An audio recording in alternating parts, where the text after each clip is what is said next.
ალიევის ვიზიტით რომ შეუპასოთ რამდენი მნიშვნელოვანია აზერბაიჯანი ჩვენი სტრატეგიული პარტნიორი ქვეყანა არის ორ ქვეყნებს შორის არსებული ურთიერთობა არის ძალიან მნიშვნელოვანი, მეგობრული, კეთილგანწყობილი ურთიერთობა უკვე წლების განმავლობაში არსებობს და ძალიან მნიშვნელოვანია თუნდაც პრეზიდენტ ალიევის ვიზიტი საქართველოში, თუნდაც იმის გათვალისწინებით ახლო აღმოსავლეთში რამდენად რთული მდგომარეობა არის, თუ რა პროცესები მიდის მსოფლიოში, რა გამოწვევების წინაშე დგას მთელი მსოფლიო.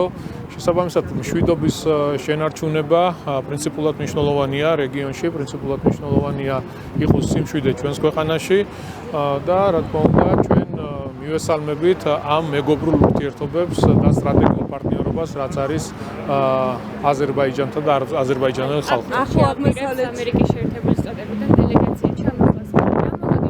ამ დელეგაციასთან დაკავშირებით რამდენად არის შესაძლებლობა ურთიერთობების განვითარება? ჩვენ გავაკეთეთ არაერთი განცხადება და ის დამოკიდებულება, ის მესიჯები, ის სატელეფონო საუბარი, რაც პრემიერ-მინისტრთან იყო გვაძლევს ოპტიმიზმის საშუალებას, რომ ურთიერთობები დაიწყება ახალი ფურცლიდან. საქართველოს ხელისუფლება მზად არის ამისთვის. ბევრჯერ გვისაუბრია იმასთან დაკავშირებით, თუ როგორ იქცეოდა წინა ადმინისტრაციამ, თუ მათი განცხადებები მხოლოდ და მხოლოდ ციცრუეზე, შანტაჟზე, სიხალხეზე იყო დაფუძნებული, რაც კატეგორიულად მიუღებელი იყო ჩვენთვის. ჩვენ ამერიკასთან გვინდა პარტნიორობა, მეგობრობა და მზად ვართ ურთიერთობები დაიწყოს ახალი კურსი. საწვავის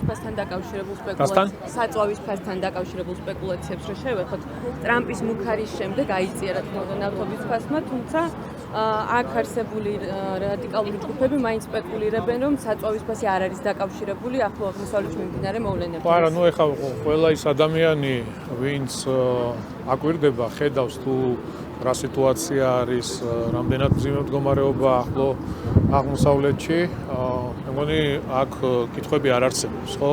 და ვიცით რატომ ხდება ფასების მატება. არა მხოლოდ ჩვენთან, ზოგადად მსოფლიოში, ევროპის სხვადასხვა ქვეყნებში და ქალაქებში საუბრობენ საწვავის უკვე დეფიციტზე და პრობლემებზე.